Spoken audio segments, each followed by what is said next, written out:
Cox at the Fox. We could finally say that. I feel like you've been in the home office last couple of weeks. Zack Cox joining us, Patriots beat writer for NESN.com, as the Pats go into Charlotte this weekend, laying 3.5 points. What do you make of that number, Zach? I like the Patriots in this one. This does kind of have a lot of the makings of a potential trap game.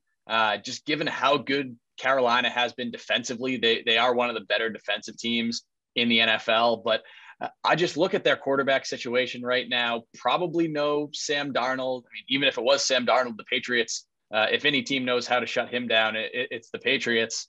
And if you don't get Darnold, you're getting PJ Walker, who will be making his second NFL start in this game. Who knows if Christian McCaffrey is out there? I guess if he's active, it might change the kind of calculus of this a little bit. But I like the Patriots in this game. I think it's going to be kind of an ugly game, kind of a sloppy game. But I think they can go in there and cover that 3.5. This offensive rookie of the year market's been fascinating to follow over the first 8 weeks. Now, Jamar Chase at DraftKings is the favorite, -140, but Mac Jones right there, 3-1. He was 10-1 before Cam Newton got shown the door. Where have you seen the biggest growth in Mac's game? I just think he's not making many mistakes, which is surprising for a rookie quarterback. He certainly hasn't been lights out every week. I think he really struggled actually for a lot of that Chargers game last week, really for basically the entire second quarter and third quarter. He was just kind of overthrowing guys. He was missing receivers, but he hasn't had that Zach Wilson week 2 game where he just throws 4 picks and looks totally overmatched. Basically every other rookie quarterback has had some form of that game so far this season.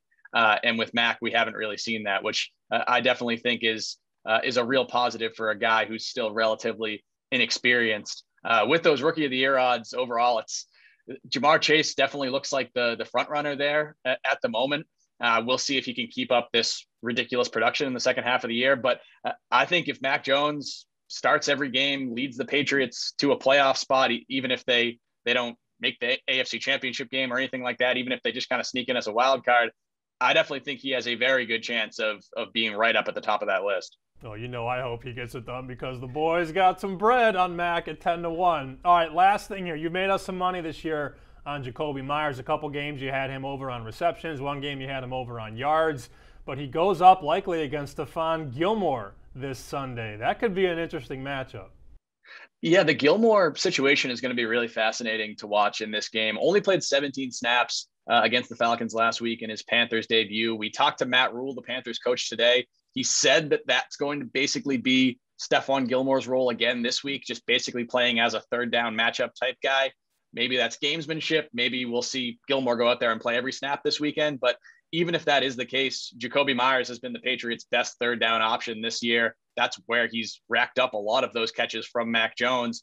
And if it's a situation where he is playing against Stephon Gilmore, a guy who has practiced against him for 3 years and really knows his game in and out, it's tough to envision him getting the better of that matchup unless Gilmore is just kind of a total mess from a communication standpoint or is kind of slow coming back from that injury. But I would not view this as a game where you want to bet the over on Jacoby Myers receptions or yards when you're going up against a guy like Gilmore. You heard it from the horse's mouth. That is Zack Cox, NESN.com. Thank you, sir. Thank you.